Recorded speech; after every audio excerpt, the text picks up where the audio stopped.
John announced as he brought his secretary, also my friend, to our home. "She's pregnant with my child. You raise the baby." I was dumbfounded, but my husband cheerfully continued talking without any regard for my reaction. "Actually, she's pregnant with my child. Ideally, we'd raise the baby together, but her family is wealthy, especially her father, who's very strict and would never approve of this situation. So, this is where you come in. One more kid isn't a big deal, right?" My husband spoke as if it were the most natural thing in the world, while his mistress looked at me with a triumphant smile. "You know about my family background, don't you, Madison? For the baby's sake, I'm counting on you." "I'm divorcing you. Please raise the baby on your own." As I firmly stated my decision, they both began to laugh. "Then you're fired. Are you okay with being unemployed? You better be careful with what you say next." Leaving those words, my husband left with her.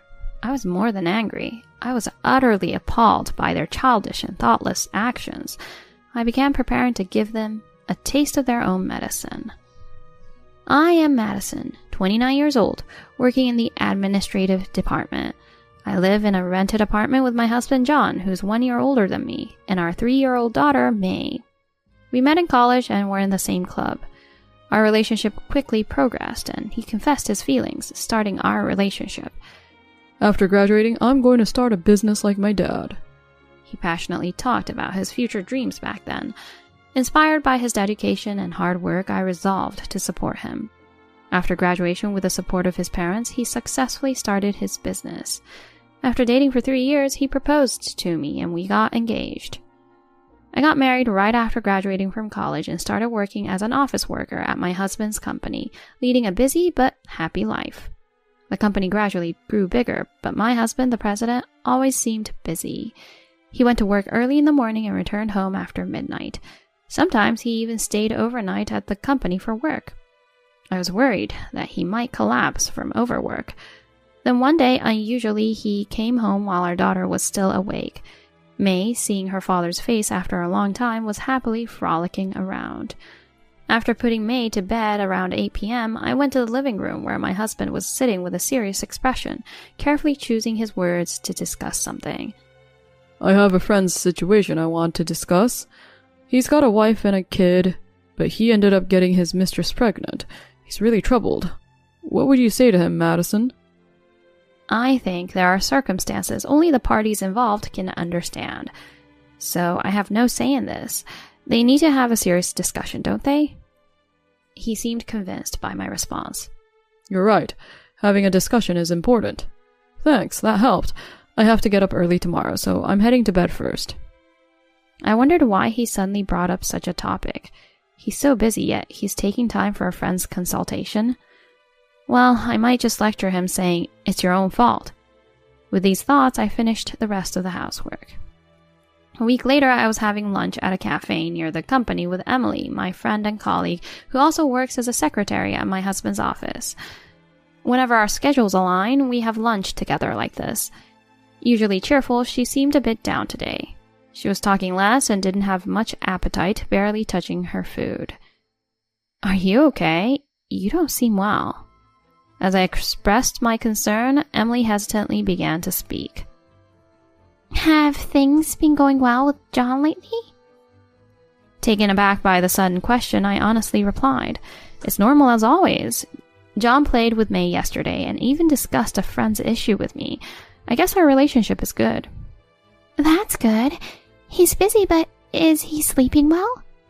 As his secretary, she must be aware of his schedule. Still, something felt off. He's been really busy lately, working from early morning until late at night, but he's managing his sleep and meals well. Why do you ask all of a sudden? At my query, Emily looked uneasy, not her usual confident self. "I want you to see this." She showed me an ultrasound picture. "Are you pregnant?" She nodded slightly. As I looked intently at the photo, she continued. "I've been having an affair with a married man. We were careful, but I never expected this to happen. What should I do?" I remembered John's consultation from the day before. "Did you talk about this with my husband?" "How did you know? Did he say something?" I was shocked that John's friend was actually my childhood friend.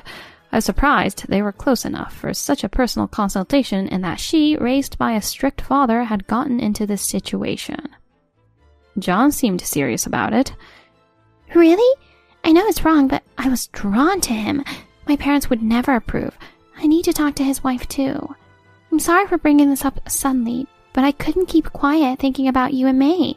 What should I do? The mention of my daughter and me brought the worst scenarios to my mind, but without solid proof, I refrained from dwelling on it deeply. You really need to reflect on this. Like I said to John, the people involved need to have a serious talk. As your childhood friend, I have a lot to say to you. Forcing a smile, I looked at Emily, who then confidently said, Talking about it has cleared my mind. I had found the answer with him, but still felt guilty. But since you are kind, I believe you'll accept my feelings. I'm feeling braver now. Well, good luck.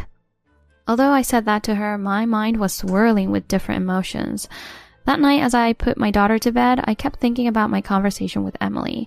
I felt terrible for suspecting John of cheating without solid proof. Looking at my daughter's sleeping face, I despised myself for such thoughts.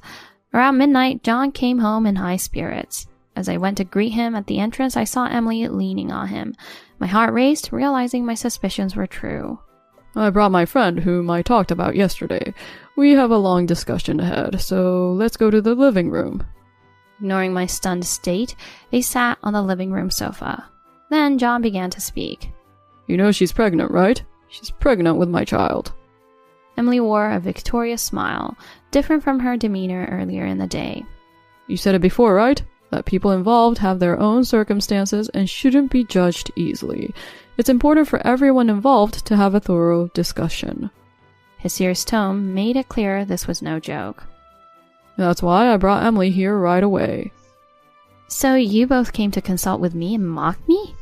I spoke sternly, and John laughed it off. No, that never happened.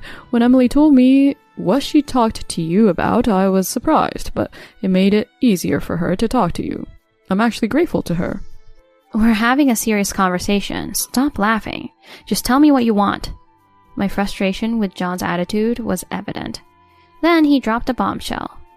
I want you to take care of the baby. You have experience with childcare, and one more kid isn't a big deal, right? Of course, I objected. Why should I take care of the baby? The baby's not mine. Besides, do you even realize what time it is? May's sleeping upstairs, and you're causing a disturbance to our neighbors. Then Emily chimed in. The baby carries John's genes. As his wife, you have a right to raise the baby. Don't throw a tantrum just because you're upset about having your husband taken away. Both John and Emily looked down on me, smugly displaying their affection in front of me. Seeing John like this, I felt my affection towards him cool down. I'll just pack a few things. We haven't finished discussing this. You both need to inform your parents too. Frustrated by the lack of resolution, I confronted John, but he evaded me. I'd rather not involve the parents. Emily's dad is scary. Anyway, we're busy with a 2-week business trip. When we return, we'll arrange a meeting to talk. Just wait at home quietly. My anger peaked, trembling as John and Emily hastily left the house. This is ridiculous. Not a babysitter or a convenience for you. All my efforts for John seemed wasted. I laughed at his childish and shallow actions and made a resolution. I began packing. The next day, I explained the situation to my boss and requested for leave. I decided to take my daughter and go back to my parents' house. But first, I visited someone who offered their support. This way, we were prepared for the upcoming discussion with John and Emily. Finally, when John returned from his so-called business trip, we agreed to meet again to discuss the future. I left my daughter with my parents and waited at home for their arrival. At around 7 p.m., the doorbell rang, welcoming John and Emily inside. They displayed their affection without paying me any mind. Emily looks cute from any angle. I wish I had met you sooner. Oh, John, from now on, I'll be the one to support you. Disgusted, I sighed and placed a filled-out divorce form on the table, speaking calmly. I want a divorce, John. I'll take custody of May. I'll also be asking for property division from both of you, and you two will be raising the baby yourselves. Are you sure about this? You'll no longer be the wife of a CEO. After my firm statement, John made a foolish comment. That's fine by me. A man who lies about work to cheat and make babies is neither a good husband nor a good father. John then smirked creepily. Then you're fired as of today. What?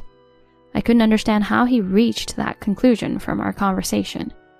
You'll be the one in trouble if we divorce. You'll have to support May without any income. Besides, what will happen to Emily's child if we divorce now?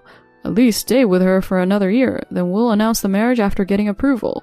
How heartless can you be? John's right. Don't interfere with our plans. You've always been inferior in family background, looks, and education. Just listen to us. Ignoring their retorts, I continued. About the property division amount?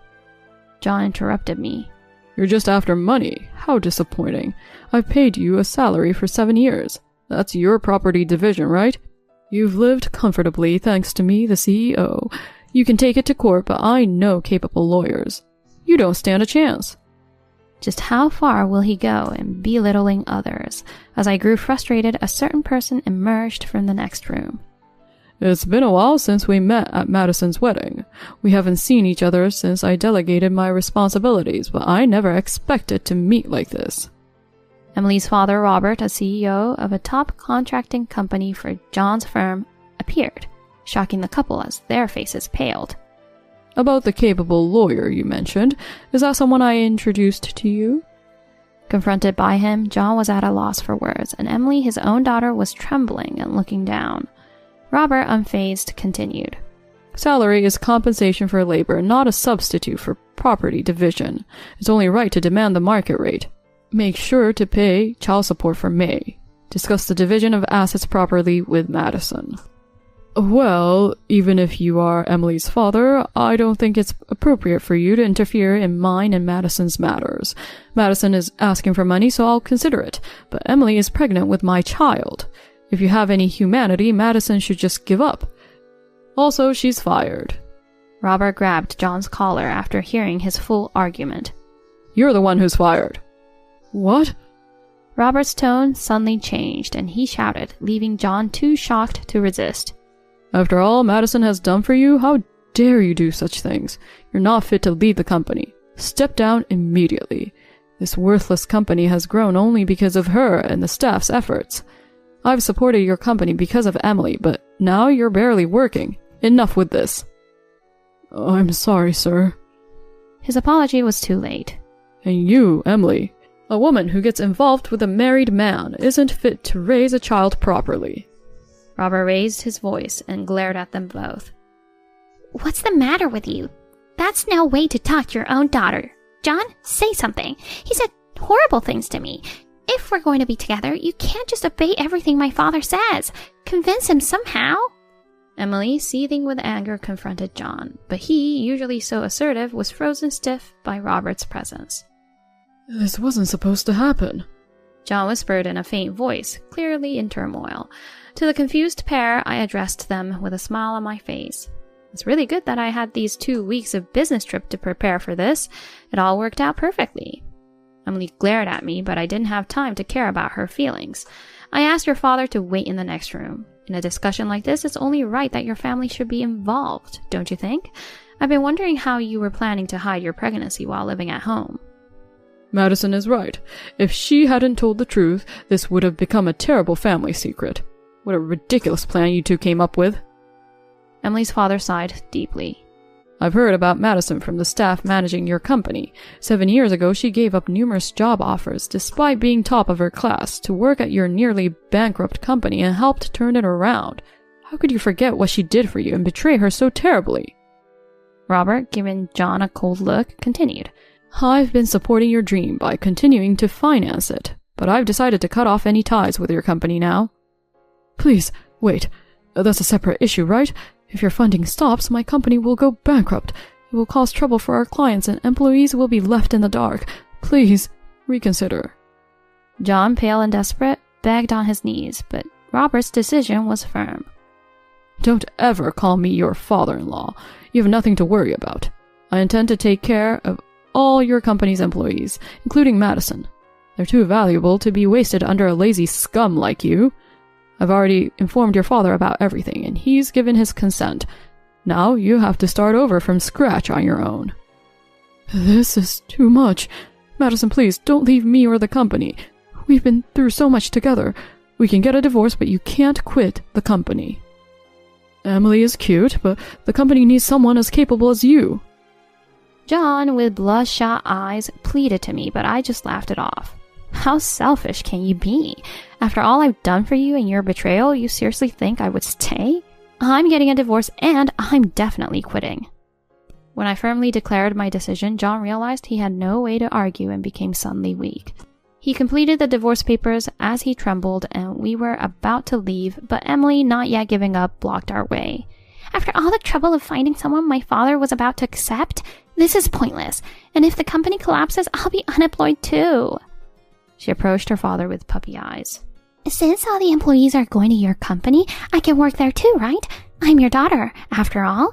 And about the pregnancy, it was a lie so that I could get married quickly to John, so don't worry. I want you to apologize for how you spoke to me. Emily shockingly confessed the truth. John collapsed to his knees in disbelief, and I was beyond words. Her father quietly approached her.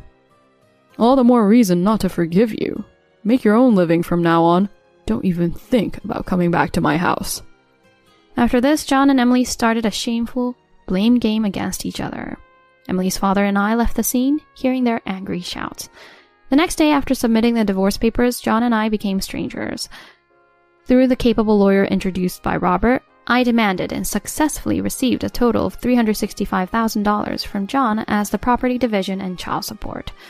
Emily, abandoned by both the company and her father, paid a property division of $12,000 in a lump sum and disappeared from our town, likely facing hard days ahead. As for me, I'm now immersing myself in work at Robert's company with familiar colleagues, adjusting to life with just my daughter and living peacefully. My former in-laws have apologized several times, promising to keep John away for good. My current peace is all thanks to the help and support from those around me. I am grateful to everyone, and I am determined to be a source of support for them, just as they have been for me.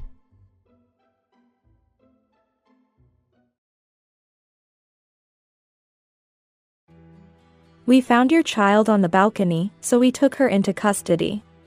A police stood at the door when the doorbell rang in the middle of a winter night.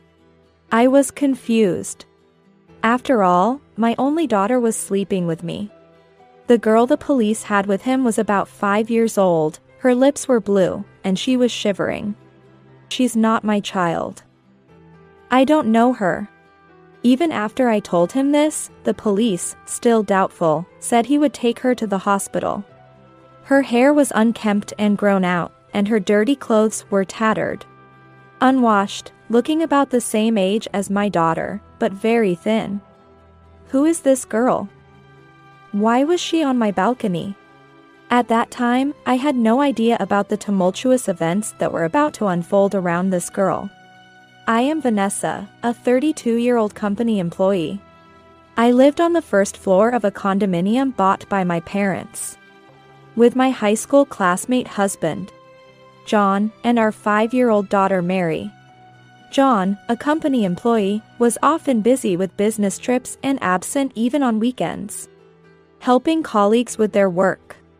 One day, while John was away on a business trip, the doorbell rang while my daughter and I were home alone.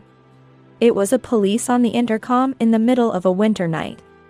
Confused by this unexpected visitor, I went out to find the police saying, "We found your child on the balcony and took her into custody." I was utterly baffled. What? If you mean my daughter, she's sleeping inside. What? The police was surprised, but I was more shocked. I hadn't heard any noise of the girl entering the balcony while sleeping. The girl with the police was about 5 years old, her lips blue and shivering. It was cold enough for snow that day, so it was no surprise. She's not my child. I don't know her. Even after I told him this, the doubtful police said, "We're taking her to the hospital now." I felt sorry for the girl, who seemed so cold. So I brought a warm blanket from inside and wrapped it around her. Her hands were like ice. She was still so young, yet she held back tears and bit her lip without making a sound. Her hair was disheveled, and her tattered clothes were dirty at the collar, unwashed. She looked very thin and poorly nourished. Who is this girl? Why was she on my balcony? I was puzzled and saddened to think of a child the same age as my daughter suffering like this.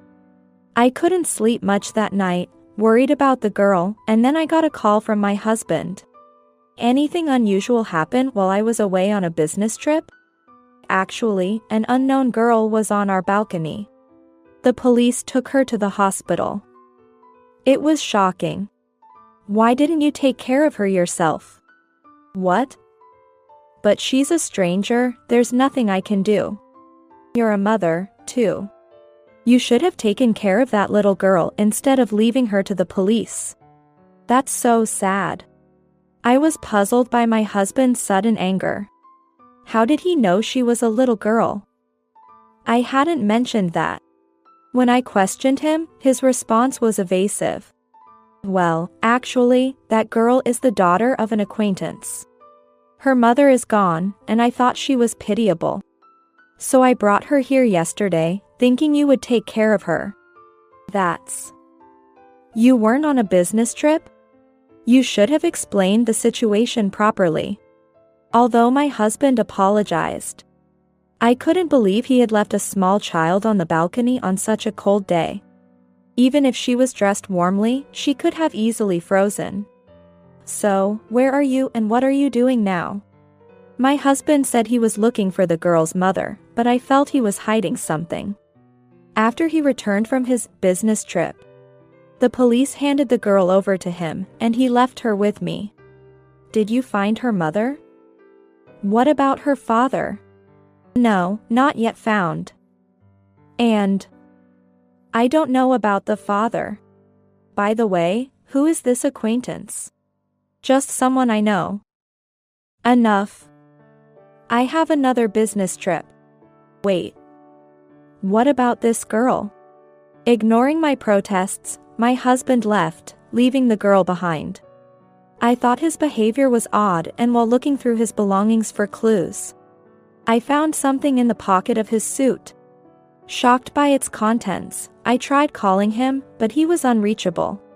Suddenly, I noticed my daughter Mary and the girl looking up at me anxiously. What's your name? Cindy. After Cindy, in a fidgety manner and a small voice, revealed she was also 5 years old. The same age as my daughter, I smiled kindly at her. Startled, she stared back at me, smiled, and then held her grumbling stomach. Are you hungry? Yes.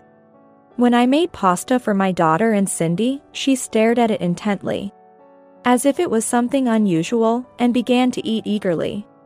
She ate so quickly that her mouth was covered in sauce. When I reached out with a tissue to wipe her face, Cindy quickly covered her head with both hands as if to protect herself, which gave me an uneasy feeling. It's okay. I'm just going to wipe your mouth. After I spoke gently to her, Cindy relaxed, turned her face towards me, and let me wipe the sauce off. Then she started eating the pasta again.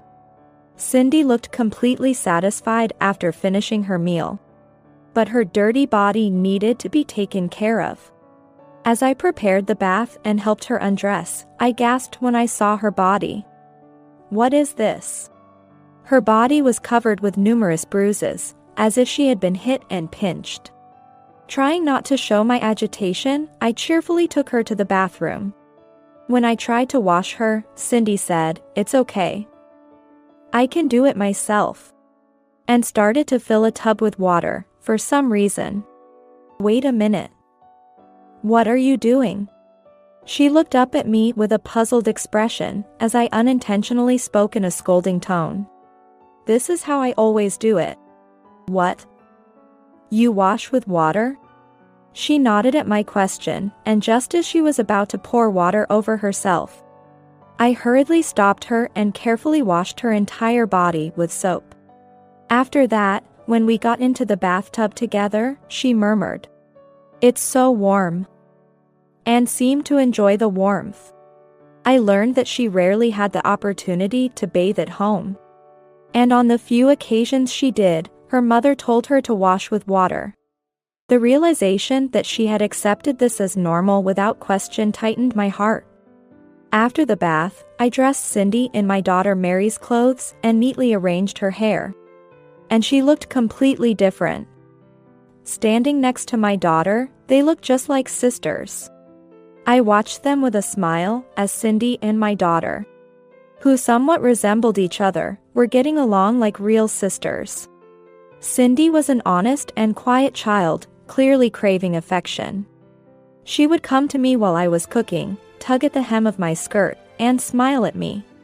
When it was time to sleep, she held my hand tightly and wouldn't let go. Mary also became very fond of Cindy, and the two of them grew close like real sisters. Even after a week, I still couldn't get in touch with my husband. He had said that Cindy's mother was an acquaintance of his. But I couldn't keep looking after a small child indefinitely with just that information. I gave up trying to contact my husband and consulted the police. And it was decided that Cindy would go to a facility. Tears rolled down her big eyes. And she kept looking back at me as she was taken away by the facility staff, filling me with sadness. Time passed without any news from my husband, and I finally made a decision. 9 years later, I was living in my parents' house with my daughter Mary and Cindy. I had adopted Cindy after she was taken to the facility. My parents also treated her like their real granddaughter, saying she came to us by fate. The two girls grew up beautifully and closely as sisters. Their dream of becoming models came true, and recently, Mary and Cindy became junior models featured in magazines as beautiful sisters. Stepping into the glamorous world, the two girls, Cindy and Mary, were aiming for greater success with lively expressions on their faces. One day, the doorbell at my parents' house rang, and when I opened the door, there stood my ex-husband John, looking shabby and worn out. Behind him was an unknown woman who introduced herself as Kim. Not wanting to cause a scene outside where the neighbors might see, I let them into the house. Then, sitting on the living room sofa, the two of them suddenly started talking. Actually, Cindy is my child. John, who hadn't been in touch for 9 years and didn't even apologize, made this statement. I sighed in disbelief. I thought so. She does resemble you. And? Is this woman your partner? John nodded at my question and started telling the story of how he met Kim. Kim had been working at a bar he frequented. And even though she knew he had a wife and child, they got involved.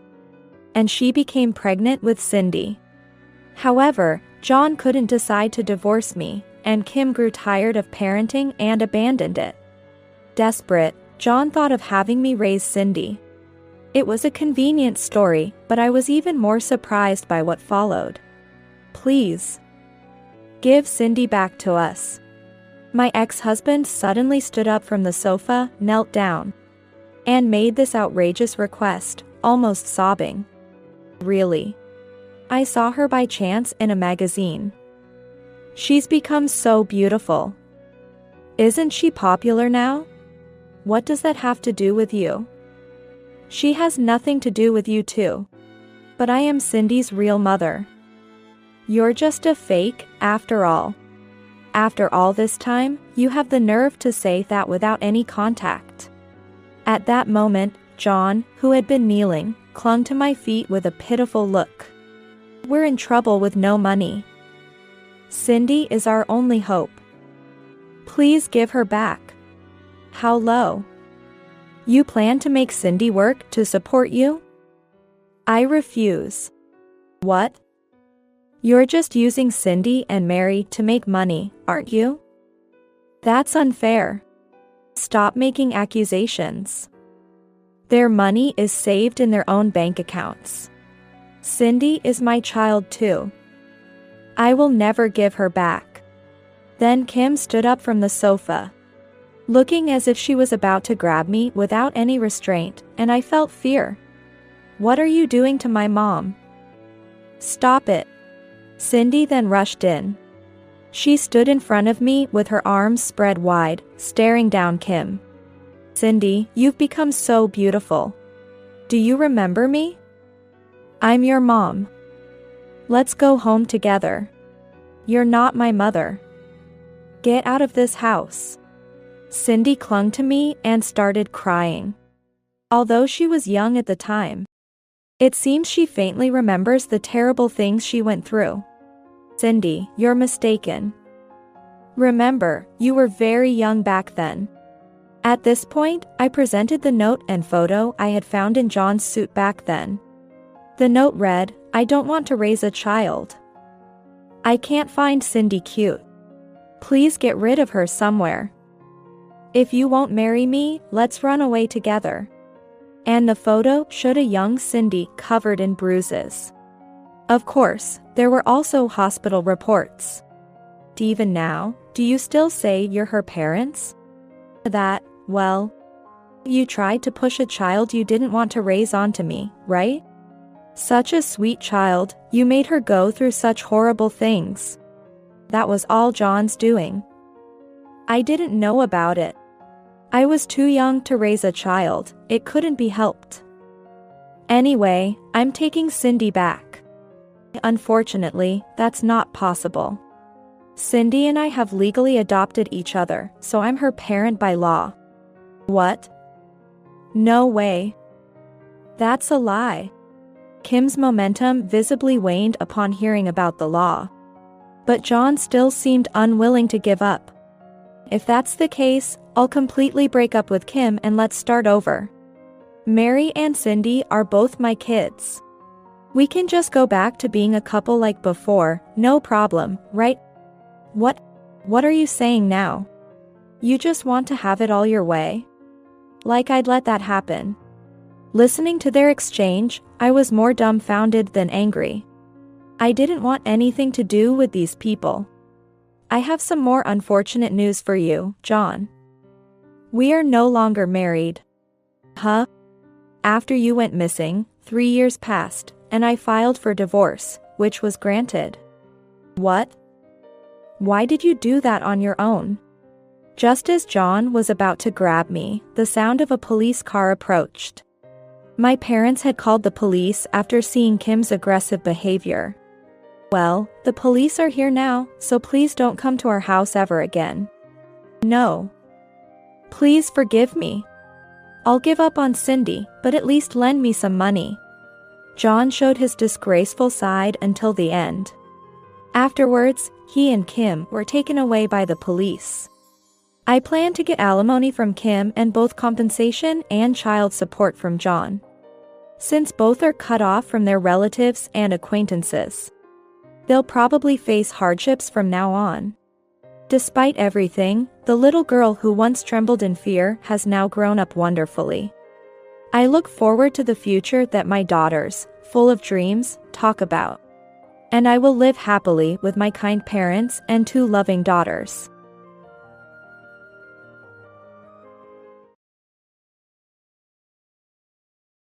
I'll take the rich husband and the effortless life for myself. Having never truly engaged in romance, I managed to enter into married life at the age of 40. We lived together in a high-rise apartment, financially and mentally settled, thinking our lives were going perfectly. Then suddenly, my younger sister arrived and made the statement like that. I couldn't comprehend what was happening. Are you listening, Sandra? I'm going to marry your husband, so please take care of the divorce papers for me. When I looked at my husband, he was smirking, not entirely displeased. So, this man never really cared about me, as long as he had money. Although I had felt it, I had pretended not to notice, and now I was disgusted with my own foolishness. However, I had not just been foolish. All right then. Do as you please from now on. Really? Well, then I won't hold back, I'll get him. At that moment, I was actually laughing inside. I knew that their future was doomed. I am Sandra Morgan. At 40, I am enjoying my single life. I moved out of a family home that included my parents and sister. We weren't wealthy growing up, but I adored my parents, who always put us children first, and I wanted to make them proud when I grew up. I was a very plain child through elementary, middle, and high school, with no particular hobbies or interest in romance. I devoted myself to studying, graduated from a good university, and managed to land a job at a major corporation, all to honor my parents. After graduating from university, I successfully found a job at a securities company as I had expected. Although my salary wasn't bad, I wanted to earn more on my own, so I left the company and taught myself stock investing. Now, as an investor, I'm living comfortably with the income I've made. My initial days as an investor were fraught with difficulties, but I viewed it all as experience and kept a positive attitude, trying over and over again. It took many years before I began to see results, but the seeds I had sown finally bore fruit, and I was able to fulfill my childhood dream of repaying my parents. Although I had achieved a successful and comfortable life living in a high-rise apartment, I began to feel a bit bored with my lifestyle. To alleviate this boredom, I decided to pick up a hobby other than studying for the first time. There are many hobbies to choose from. Sewing, cooking, sports, there's a world of options, but I chose baking. There wasn't a specific reason, except that there was a baking class nearby. I usually settled for delivery or dining out for dinner, so I doubted if I could manage baking. However, feeling somewhat suited for it after giving it a try, I decided to really get into baking. A few days later, I gathered my courage and went to the nearby baking class. So this is it. It's quite stylish for a class. I chose it because it was near my house, but it turned out to be quite popular, attended by a wide range of people from young children to the elderly. As someone who rarely interacted with people or engaged in conversations, I felt a bit out of place at first. Then, a part-time instructor approached me. "Is something the matter? Are you here to attend a class?" "Yes, it's my first time at a place like this and I don't know anything." "I see. There's no need to be so nervous. Come this way, please." The man was not particularly young, but he was kind and guided me inside. It had been a while since I had conversed with a man, so I was probably blushing at that time. I was impressed by the unexpectedly large classroom. There were several instructors standing, and I felt out of place. But then I noticed other women around my age and automatically felt a sense of familiarity, thinking I could make it here. The man's voice echoed through the crowded venue, managing the program via microphone. Unknowingly, I found myself naturally looking at him, just wanting to watch him. In this lecture, we were divided into groups, each with an instructor assigned to guide us. I ended up in a group with people of similar age and some young couples. We waited at the cooking station for our instructor to arrive. "Hello, everyone.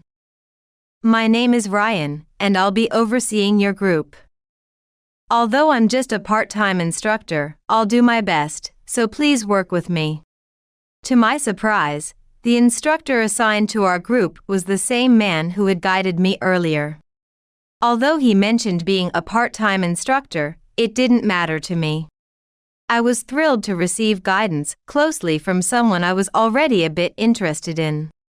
Once the lecture started, he was busy managing multiple participants and couldn't come over to me immediately, but knowing he would eventually made it easier to concentrate on the task at hand. While some of the processes were challenging, I started to enjoy baking. Then he finally came to assist me. "You seem to be having a good time. Do you enjoy baking?"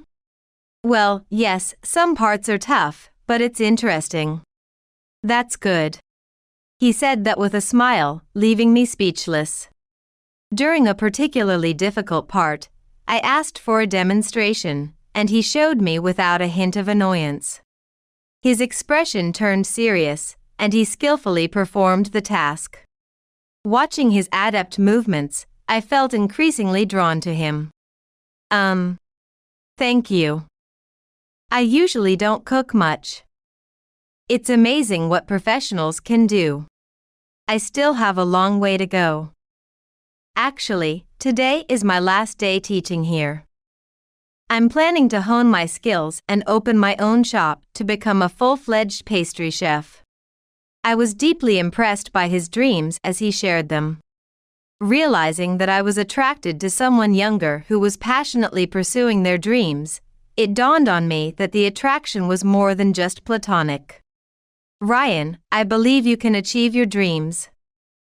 I think you are someone who can truly dedicate oneself. Hearing that really motivates me.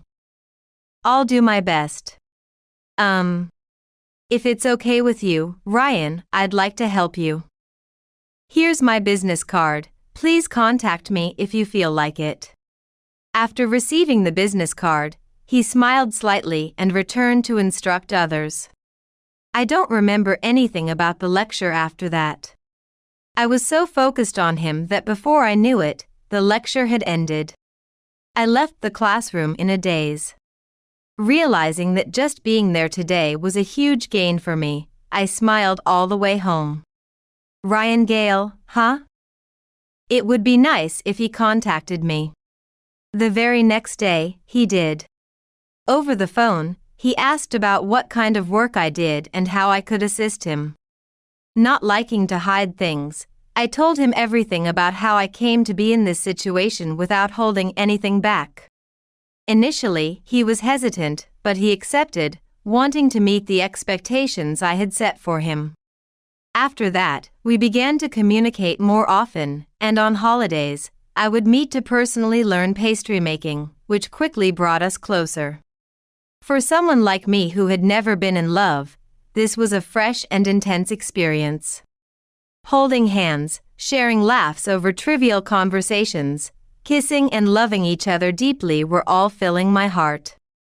About half a year later, we decided to get married. We both wanted to be closer to support each other more directly and witness each other's growth. Never had I imagined that a hobby I picked up randomly would lead me, who had nothing to do with falling in love, to such happiness as a woman. But anyhow, my life smoothly transitioned into a successful one. Ryan, I will continue to support you. And as your wife, I'll stand by you firmly. Leave it to me, Sandra. I will definitely fulfill my dreams. And you can rely on me whenever you need to. I'll always be by your side. My husband Ryan now lives with me in our high-rise apartment. For him, I leased a dedicated kitchen room and arranged for a pastry chef instructor through my business contacts, doing everything I could to support him. In the beginning, he would lock himself in the kitchen room all day making pastries or go to his one-on-one lessons passionately chasing his dreams, which made me feel my support was worthwhile. However, about 6 months after our marriage, I started noticing a change in him. I don't know where he learned about it, but after finding out that I was a major shareholder living off dividends, his spending became more extravagant, and he began to show up less frequently for his lessons. Disturbed by his behavior, I spoke to him sternly, not to lecture but to kick him into gear. You've been quite sloppy lately, haven't you? You're also being reckless with money and skipping lessons, right? The instructor even contacted me about it. Well, I can't help it with the money, can I? I need it to buy the right tools and stuff. And about the lessons, it's not a problem since I go when I want to. This pattern of rebuttal was becoming typical. I was starting to run out of patience with him. However, it seemed he hadn't given up on his dream of becoming a pastry chef, so I decided to watch over him with a warm heart. Our relationship became strained. As we continued living together, an unexpected visitor arrived. Sandra? Do you recognize me? It's Tracy. Let me in. The person on the intercom was my sister, Tracy. Honestly, we weren't close. I had always found it difficult to get along with her. My sister was the complete opposite of my plain self. She had always been charming and had a way with people. Her carelessness with men had been a concern since her student days, and I often saw our parents scolding her for it. My dislike wasn't just because of that, it was also uncomfortable how she treated me with disdain even though I am her family.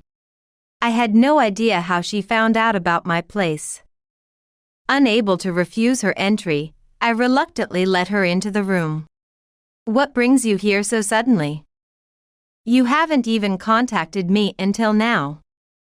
And who told you where I live? From Mom. I heard you got married, so I thought I'd come and meet your husband. That doesn't mean you can just show up all of a sudden, okay? Who's that? A friend of yours? As my husband peeked out from the back of the room, Tracy's demeanor changed, eyeing him like prey. Nice to meet you. I'm Tracy, her sister. Wow, Sandra, your husband is really handsome. Is he? Well, maybe he looks that way to you. What a lovely sister. Since you're here, I'll make you some pastries. While I felt irritated that my husband casually invited her in, my anxiety about my sister grew. She might cause problems with him too. But, being an adult, I hoped she would be more considerate. With these mixed feelings, I spent that day. Though just for a short time, I joined in the pastry making that day. Wanting to close the distance that had started to grow between my husband and me, I made pastries with him. From that day on, my sister began visiting our house frequently. Sometimes she would come by even when I was not home, just because my husband was there. He said he was teaching her pastry making, but I felt uneasy. Isn't Tracy coming today? I wanted to teach her a new pastry recipe. I don't know. It's nice that you're paying attention to Tracy, but what about yourself? The instructor says you're not focusing on your lessons. I'm human, you know?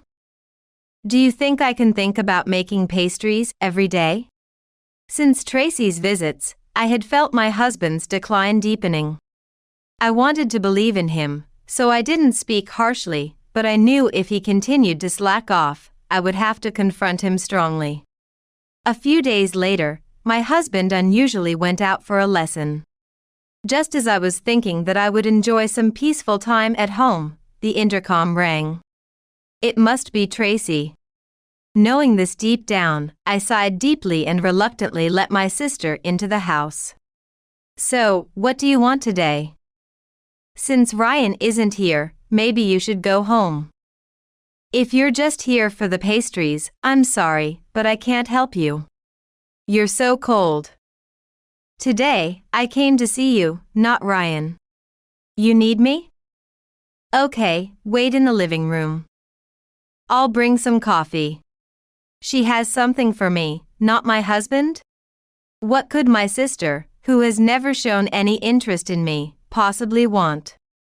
Making the coffee, I tried to think of what it could be but came up empty. Reluctantly, I decided to listen to what she had to say. So, what do you need from me? I'm busy, so make it quick. Yeah. So, you know Ryan is here, right? I've fallen in love with him. It seems he feels the same way about me. I'm really sorry, but could you divorce him? Her words were shocking. However, my heart wasn't stirred, and I continued the conversation calmly and methodically. Is that all? Fine by me. You two have agreed on this, right? I'll divorce him for you. I don't need any money such as property division. If the two of you are happy, then do as you please. I sipped my coffee, wetting my throat and taking a deep breath. I almost smirk, but I hold it back. Just when I was thinking of divorcing him, here comes an unexpected savior. I know he's been skipping lessons that he was going to attend. And he also says he can live off my wealth without contributing. Continuing this marriage would only turn him into a completely degenerate person, so my sister's proposal was quite appealing. Really? Are you serious? Yay! Thank you, Sandra.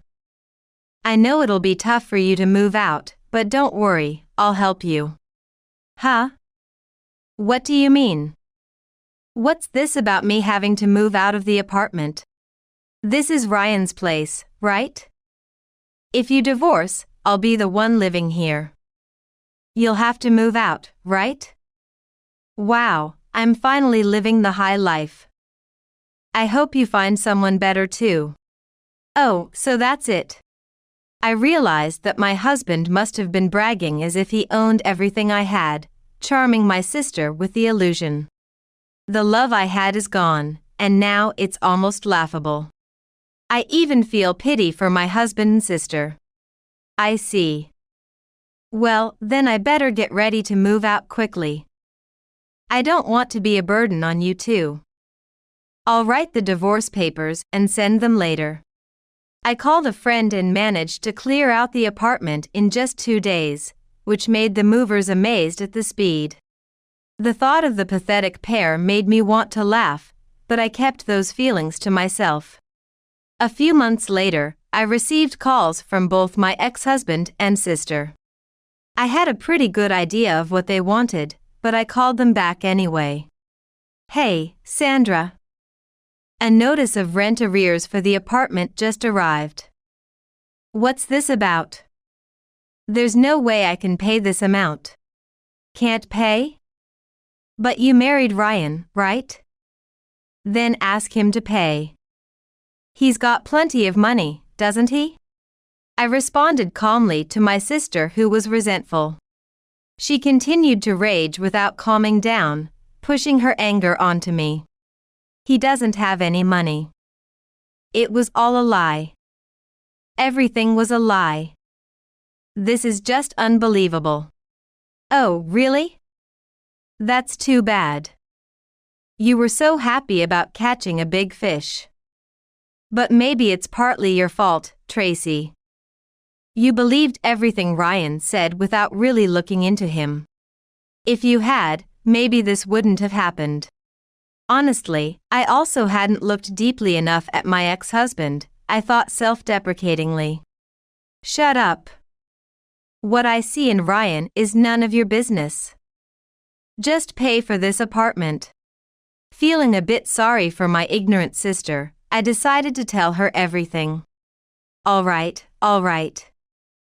I feel a bit sorry for you, Tracy, so I'll tell you everything. About the rent arrears, the high-rise apartment was actually rented by me, not Ryan. Did you think I moved into his place? Huh? This isn't the time for jokes or lies. It's neither a joke nor a lie. Just listen, okay? And about Ryan, did you hear anything? He's a top pastry chef, very popular, and he's focusing on management now, so he doesn't need to be at the store. I was amazed at how easily my ex-husband could lie, and I also sighed at my sister who was deceived by such lies. I didn't feel sorry for them, but I kept telling them the truth for their own sake. Well, it's obviously a lie. Ryan is not a top chef or anything. He's just a part-timer. Understand? You were probably deceived by his claims of being a major shareholder or successful in stock investments. Yeah, but you should know by now, Tracy. Ryan is just a part-timer without any savings. All that talk about stock investments he claimed? I was the one doing that. You? No way. You couldn't possibly do that. Feeling stuck with her who wouldn't believe me, I switched the call to video and showed her my bank account balance and the lease agreement for the apartment. Watching her face pale over the screen felt very satisfying. Let me explain it so that even you, foolish Tracy, can understand. I'm the one renting that apartment. I left the lease in place because you said you two wanted to live there. But now the lease is in your names, so you two are responsible for paying. But Ryan is just a part-timer. Not a chef, not anything. He was just living off my earnings. He can't do anything without someone supporting him. It's truly unfortunate, not the catch you thought he was. Hearing all the facts, my sister started crying over the phone. Seeing her like that didn't change how I felt. I prepared to end the call while she was still sobbing. I'm not free to chat all day, you know? I've said what I wanted to say. Like I said before, do as you please from now on. Bye. I doubt we'll ever speak or see each other again. After hanging up, I felt incredibly relieved. My ex-husband, who gave up chasing his dreams, and my selfish sister who only thinks of herself. Just the thought of no longer having to deal with these two naturally brought a smile to my face. Months later, I heard that the couple canceled the lease on the high-rise apartment. They managed to arrange to pay the back rent in installments. The results of the background check I ordered out of curiosity were quite entertaining. Ryan is now working as a day laborer doing physical jobs.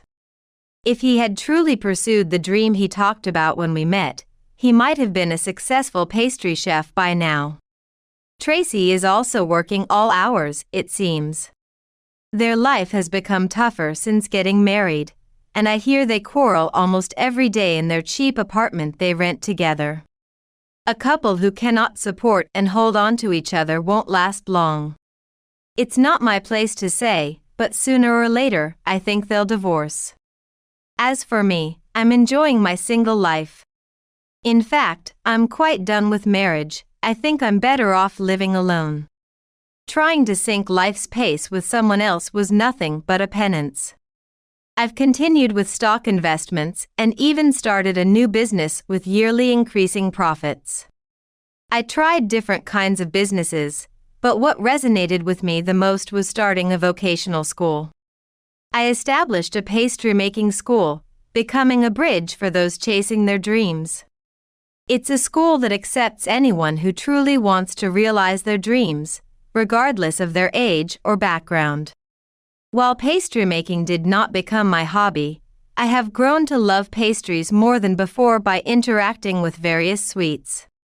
Moving forward, I'll continue living life my way as a contented single person.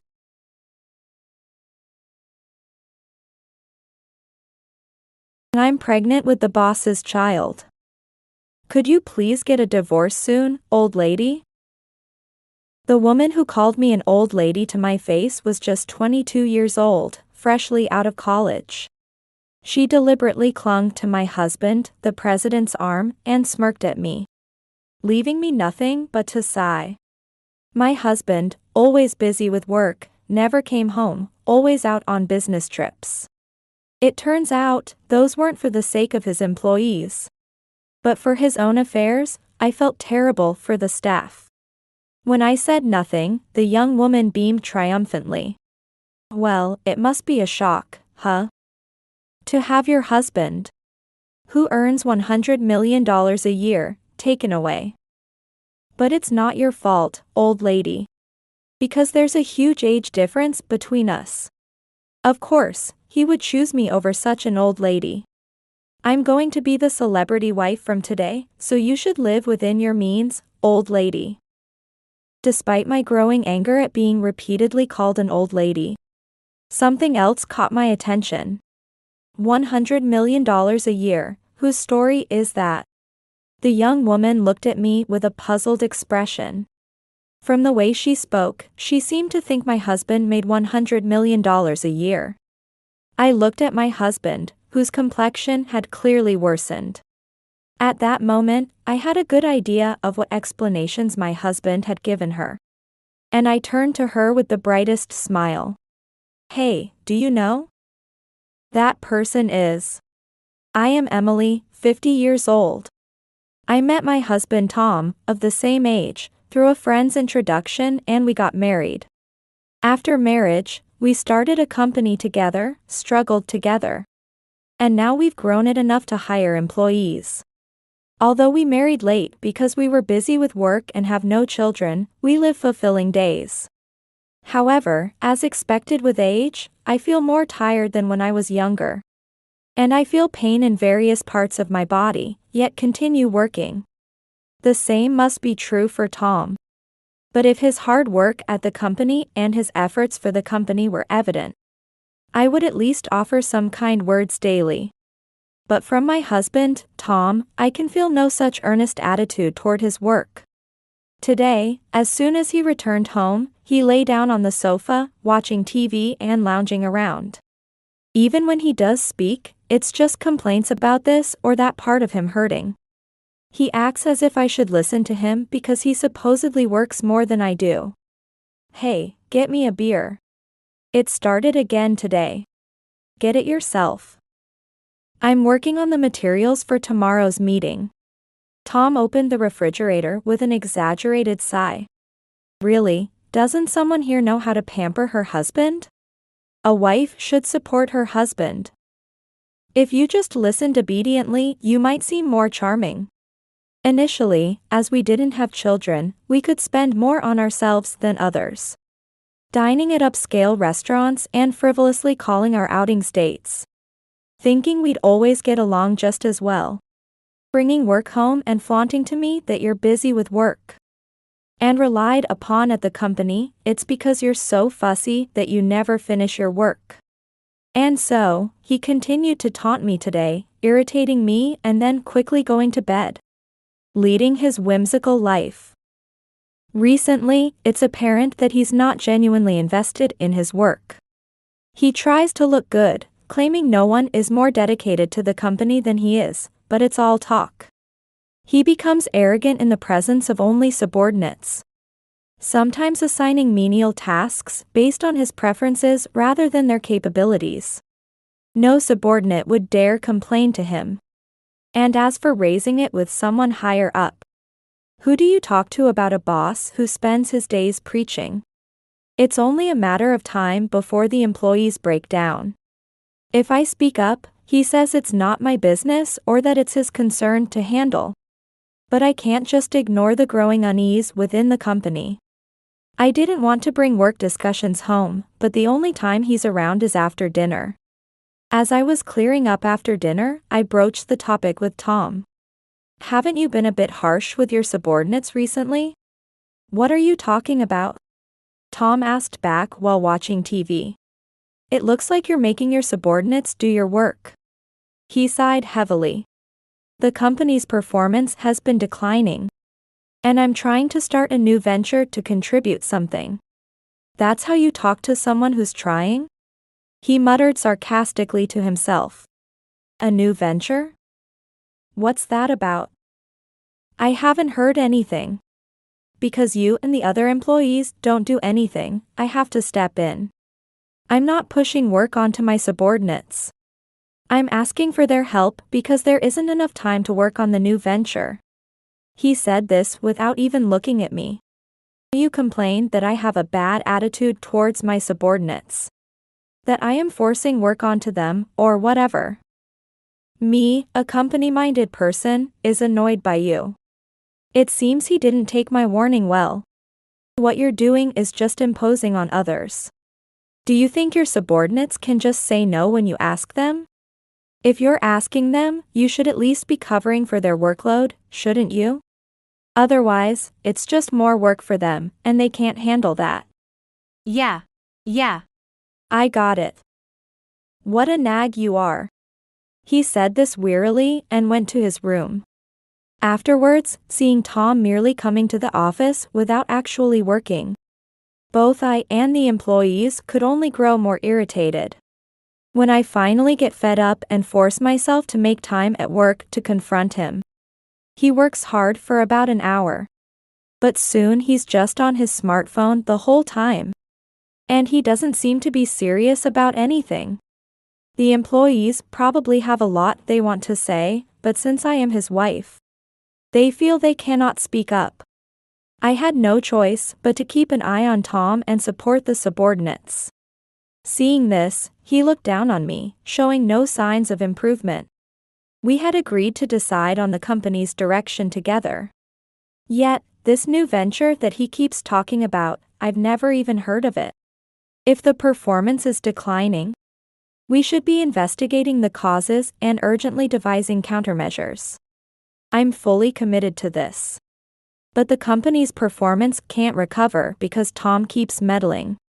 Even though I've told him that launching a new venture now is too risky. With our current financial resources and that we can't cover the costs. He won't listen and just shuts down any discussion with a "don't interfere with what I'm doing." Lately, he's been coming home late, and when I ask why, he grumpily says he was meeting with clients. But he seems to be going out frequently. And not just for meals, but apparently to places with women present. He asks to write it off as a business expense. But I can't approve it every time when I don't know who he was with, what the project was, or how many people were involved. Even when I press him, he just says it's for future business or a key client. But never gives specific names. He even says that as long as there is a receipt, it shouldn't matter. One day, while I was out on business, I saw him at a cafe. Perhaps he was working on some documents. But knowing him, he was probably just using it as an excuse to get out of the office and slack off. As I approached the cafe to speak with him, I noticed another figure in the window seat. He seemed to be sharing a table with someone. Looking closer, it was a woman, and quite a young one at that. I didn't recognize her. She definitely wasn't one of our employees or someone from a company we deal with. At this time, and during working hours, with whom? Could she be the business partner Tom was talking about? She didn't seem like someone who would frequent a hostess bar. And I wondered if she was really capable of handling a project at her age. I shook my head at the thought. It's not good to judge someone by their appearance or age. Also, I'm aware that I've been a bit harsh in my judgment of Tom lately. So much so that I've started to wonder if she's not his business partner, but perhaps something else. But maybe he is trying to change the company in his own way. I thought about setting aside time to talk with him and have a long discussion for the first time in a while. Perhaps my behavior up till now has made it difficult for him to consult with me. So I left the scene and headed to the next sales office. After returning home, I had dinner with Tom. Speaking of which, you went out today on business, right? Was it about the new project? Yeah. Something like that. He replied nonchalantly. I saw you at a cafe at noon. Was that woman someone from the client side? Were you spying on me? His chopsticks halted, and his voice clearly soured. Spying? What are you talking about? I just thought I should greet her if she was from the client side. Is she coming here on a scheduled day, or is there something secretive going on that needs spying? He glared at me. What do you mean secretive? That girl was someone I was interviewing to get involved in the new project. Interview? I haven't heard anything about that. It was sudden. I don't need to report everything to you. Who is she? Is she a staff member, a part-timer? What employment conditions did you tell her? Why do I have to explain that? If you think there's something fishy, then keep thinking that. I don't have time for such pointless discussions. You can't decide on hiring by yourself. We have enough staff and tight budgets. So we decided on no new hires this year. She must be really exceptional, huh? I'd like to know who she is at least. Tom stood up from his chair. His face clearly red and bothered, and he refused to even glance at me. You're not having an affair, are you? I finally voiced my long-held suspicion, but he said nothing and went to his room. A few days later, during the morning assembly, Tom mentioned that there was someone interested in visiting the company. With a full smile, he opened the door, and there stood the young woman I had seen at the cafe. She just graduated from university recently. Please be nice to her. The university student greeted everyone. Looking around, the employees all seemed puzzled and looked at me as if they thought I knew about it. I was unaware of such an arrangement, and suddenly having her come for a visit was unexpected. Your name is? I'm Catherine. Thank you for coming, Ms. Catherine. Due to a communication lapse with our staff, we are unprepared to host your visit today. May we contact you to reschedule? I'm sorry for coming so suddenly, Catherine said, retreating behind Tom. She clutched the hem of his suit, looking like she was being scolded though she hadn't done anything wrong. He told Catherine not to worry and sent her home, then he sat at his desk looking disgruntled. May I have a word? I called Tom to a meeting room and pressed him about Catherine. Really, you can't just bring someone for a visit out of the blue without consulting anyone. What were you thinking? What's your problem? You were nice to Catherine, but now you lecture me? It's just a company visit, don't make such a fuss. Just a visit? What if she shares what she saw here with someone else? We have a lot of client information here. If there's a visit, we make sure sensitive material isn't visible and that a guide is assigned. Despite my confrontations about his lack of crisis management, Tom was unfazed. He just left the meeting room with a calm face. Seeing Tom casually refer to Catherine and protect her, I grew more suspicious of their affair. Later, when I asked Tom about Catherine, who had visited the company, he said he didn't know what happened to her after her graduation and told me to drop the subject. The new venture he had been boasting about also ceased to be discussed after Catherine's visit. Perhaps it was just an excuse to meet Catherine. And now that things seem to be going well with her, perhaps the company doesn't matter to him anymore. I can't understand why he brought her to the company. If they could just meet outside under the pretext of business calls. Moreover, by bringing her to the company, all employees now know about Catherine. I couldn't understand what Tom was trying to do. Lately, he has been leaving work at the regular time, being the first to leave the office. He doesn't come home, and often doesn't return until the next day. On the rare occasions he is home, he drinks beer while watching TV. And frowns obviously when I return. You came home early today. Yeah. I finished my work early too. Tom replied reluctantly. Bath. Saying so, Tom went to the bathroom. As I was organizing some groceries, I noticed his cell phone on the table. It wasn't particularly alarming until the phone began to ring.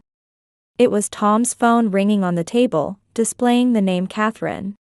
After it stopped and started ringing again, Tom came out from the bathroom, grabbed the phone, and glared at me.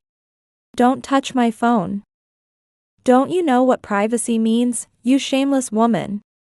Saying this, he went to his room. From Tom's room, I could hear him laughing loudly, talking about how noisy I am and how he wants to divorce me and marry Catherine. Suddenly grasping proof of his affair, I wondered what to do. After a moment, I knocked on Tom's room door. I'd like to talk with both of you. Let's meet all three of us. Tom, still on the phone, joyfully asked Catherine to arrange a meeting. After he hung up, he told me he had decided to divorce me and marry Catherine. And nothing I could say would change that. He looked satisfied. Later that weekend, Catherine came to our house, visibly pleased. She looked around the house and smirked. So this is your love nest, huh? Well, it was, until now. Catherine spoke as if the divorce was already settled, sitting at the table while I served her tea. Immediately, Tom came out of the room with the divorce papers, asking me to sign them. Catherine looked at me with a triumphant expression, thinking she had been chosen over me. "Hey, ma'am, hurry up and sign the divorce papers, will you?" Disgusted with both Tom and Catherine, I signed the divorce papers. From that day, Tom stopped coming home. A little while later, I got a call from Catherine. We got married. It was a sudden call. "I'm pregnant with Tom's child. Starting today, I'm the celebrity wife." She laughed crudely over the phone. "You must be too upset to say anything." "That's understandable. After divorcing a husband with an annual income of $100 million, you must be facing a bleak life." Former company president's wife. "It's so sad, it brings tears to my eyes. Should I offer you some charity?" Was it for the money? Otherwise, why would such a young woman get close to Tom, who had neither good looks nor any other appealing traits? It seems that Tom has been seduced by the young woman and fallen for her. But she seems to have a misunderstanding. Oh, the one with an annual income of $100 million is me, the president. He was just the president's husband and an officer. But since we're divorced, I'll remove him from his position. So, prepare yourself, because you won't be living the life of a celebrity wife. Over the phone, Catherine suddenly fell silent after hearing this. After a moment, she shouted back loudly. "Huh? What's that? I won't forgive you for lying like that, you old hag." With that, Catherine hung up. Soon after, Tom called me. "What did you say to Catherine?" It seemed Catherine had confronted Tom about it. "I just told her that she thought you were the president, but it's actually me. Also, I'm removing you from the officer position, so your salary is going to drop significantly.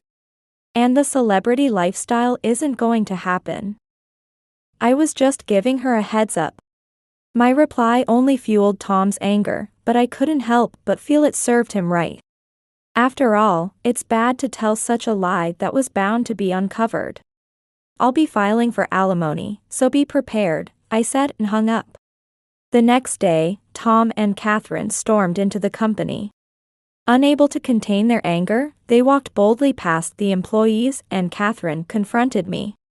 "From now on, my husband will be the president. You need to leave." Catherine and Tom thought that if they could get rid of me and Tom became president, they would secure the $100 million annual income for themselves. "Even if you're gone, all the employees will follow me. After all, I work better and am more respected than you," Tom boasted loudly. But the employees were just being polite because of his status as the president's husband. They had seen him skipping work and finally divorcing over an affair with a university student. Their gazes were cold. What would make them want to follow such a man as the head of the company? Unaware of the employees' cold stares, Tom continued to yell at me. And Catherine got even more carried away, screaming to hand over the company to Tom quickly. I thought I was finally free from the marriage, but they were still clinging on. Knowing that talking wouldn't resolve anything but having a duty to protect the company and employees as president, I responded. "Both of you need to calm down. It's disgraceful for adults to be shouting like this. And Catherine, it was you who mistakenly thought your husband was the president, right?" Catherine approached me with an even louder voice. "Huh? I don't care about that. Just hand over the company to me." Catherine was relentless, almost ready to physically confront me. But one of the employees intervened. "Enough already. If you keep making a scene, we'll call the police." Led by that employee, others stepped between me and Catherine. "We won't forgive you if you do anything to our president. You're a nuisance. Get out." The employees' stern faces pushed Catherine back. The employees, who had been subdued around Tom due to our marriage, changed their demeanor drastically now that we were divorced. Tom looked surprised. Well, they were just enduring because of me, their boss's wife. If I had just said, he's my husband, and neglected to address the issue, they wouldn't be supporting me like this now. What's with you people? Don't come near me. I am the president's wife. I'll fire all of you. You know, you can't just change the president like that. And even if you were the president's wife, that doesn't automatically give you the power to handle personnel matters. Despite my words, Catherine continued to shriek uncontrollably. Meanwhile, Tom stood beside her, completely dazed. Apparently deeply affected by the disdain from the employees. Perhaps he was overwhelmed by Catherine's vile berating of me. After a torrent of insults, Catherine, realizing she would not get the future she envisioned, ignored the stunned Tom and stormed out of the company. Tom glanced at me with a start, but when I gestured dismissively towards the door, he hurriedly followed her. After evicting these troublesome people, I went around and apologized to each employee personally. Afterwards, Tom and Catherine's relationship deteriorated. They engaged in fierce arguments, with Tom insisting on not divorcing because of the child, while Catherine demanded a divorce.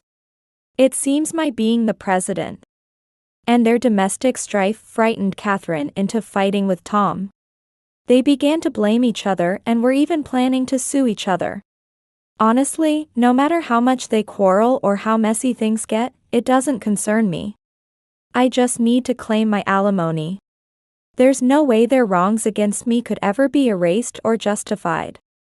I filed for alimony soon after, but the overwhelmed couple lashed out at me. Filing for alimony at a time like this. It's all your fault, it's your responsibility. Tom rambled nonsensically, but it just sounded like the howling of a loser. After getting a lawyer involved, Tom quickly agreed to pay the alimony. Despite his tough front towards me, he meekly complied as soon as a lawyer was mentioned. What a small man. For a long time, Tom and Catherine kept flip-flopping between divorcing and staying together. But they eventually divorced. And here's where the story turns both ridiculous and trivial. Catherine's child turned out not to be Tom's. Looking back from Catherine's delivery date, she was pregnant before she met Tom. And the real father was unknown. Catherine had planned to claim the child was Tom's, divorce him, and demand child support. Once Tom and Catherine learned this, their situation devolved even further. You'd think they might have seen this coming, but Tom truly believed the child was his. Catherine had hoped at least to get some child support from Tom. But it was impossible since the child wasn't his and they hadn't been married long. Catherine reluctantly returned to her parents' home, but they were very strict and, after learning of her actions, they told her to leave the house and never return. Catherine tearfully clung to her parents, begging to be allowed to stay for the sake of her child. And they reluctantly agreed, though they no longer trusted her. They started re-educating her from scratch. It would be no surprise if Catherine had been disowned, but because she had a child, she was allowed back home and even received help with childcare.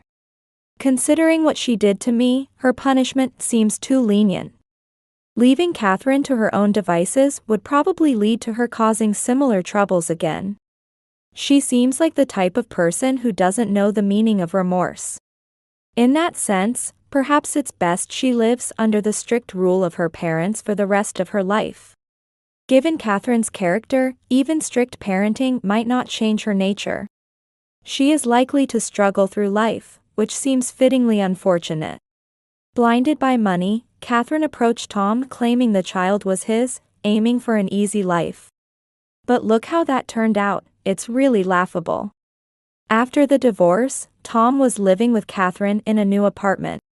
But they chose one beyond their means and soon couldn't afford the rent, forcing them to move out. It seems Tom had also been spending a lot on Catherine during their affair, flaunting his wealth with expensive clothes and luxury cars, all financed by loans from financial companies. Moreover, These loans were high interest and compounded into massive debts. When instructed by lawyers to pay alimony to me promptly, he couldn't even gather the money, incurring more debt. Chased by debt repayments and unable to quit his job despite causing so many problems, Tom was still at my company but could only perform menial tasks, and became nothing but a nuisance, with increasing hostility from everyone. Perhaps unable to endure the company environment any longer, he finally resigned on his own accord. Now, Tom had lost his home, job, wife, and everything. Later, I heard from a company employee that they saw Tom living on the streets, which made me burst out laughing. Serves him right. With savings in place and the company thriving, I've never been happier to have secured the alimony from Tom. Thinking about the past me, who considered enduring a life together with such a man, sends shivers down my spine. I finished my beer and lay down, feeling as if all the fatigue and bodily aches had eased. Now that the stress of being with Tom was gone, both the employees and I could work more freely. I've since started a new venture with employees who trust and support me. And the company has grown even larger, making every day feel rewarding.